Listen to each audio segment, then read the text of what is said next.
সুফল বাংলা ব্র্যান্ড হচ্ছে এই জন্য যে চাষিদের কাছ থেকে সোজাসুজি পয়সা দিয়ে নিয়ে শহরে সবজি কম দামে পৌঁছে দেওয়া। তো এই ব্র্যান্ডের মাধ্যমে কিছু এপিও ইত্যাদিকে আমরা দায়িত্ব দিয়েছি। আমাদের নিজস্ব ডিপার্টমেন্টে কিছু স্টলও আছে, আমাদের গাড়ি আছে। আর এখান থেকে সবজি নিয়ে গিয়ে যেমন ওইদিকে আছে ভাঙড়ের দিক থেকে, এখানে সিঙ্গুর থেকে, এরকম কয়েকটা জায়গা থেকে আমরা কিনি।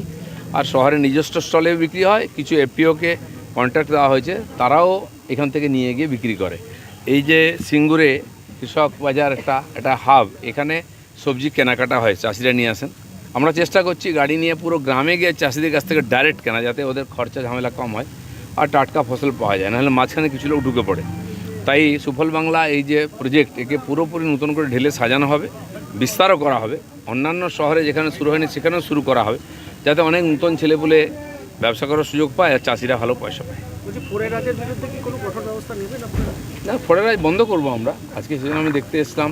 এখানে অনেকের কাছ থেকে শুনলাম, আমাদের লোকাল এমএলএ সঙ্গে আছেন, তিনিও এসছেন, দেখেছেন। আগামীতে তিনি নজর রাখবেন, তিনি এর আগেও এসছেন। আগামী দিনে এই সমস্যাগুলো ওনার নজরে এসছে, এগুলো আমরা সমাধান করব।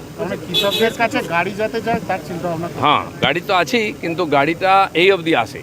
এখান থেকে আরও 10-15 কিলোমিটার দূর থেকে কৃষকরা নিয়ে আসেন, তাদের যেন আসতে না হয়। যেমন দুধ কালেকশন হয় গ্রামে গ্রামে, এক জায়গায় সবাই এলেন, ওখান থেকে আমরা কালেকশন, সে জমির ধারেও হতে পারে, সেখান থেকে ডাইরেক্ট কালেকশন হবে।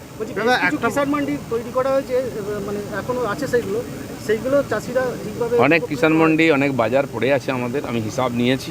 সেগুলো আমরা ঠিকঠাক করে অকশন করব, যাতে সাধারণ মানুষ ইউজ করেন, ব্যবসা করুন।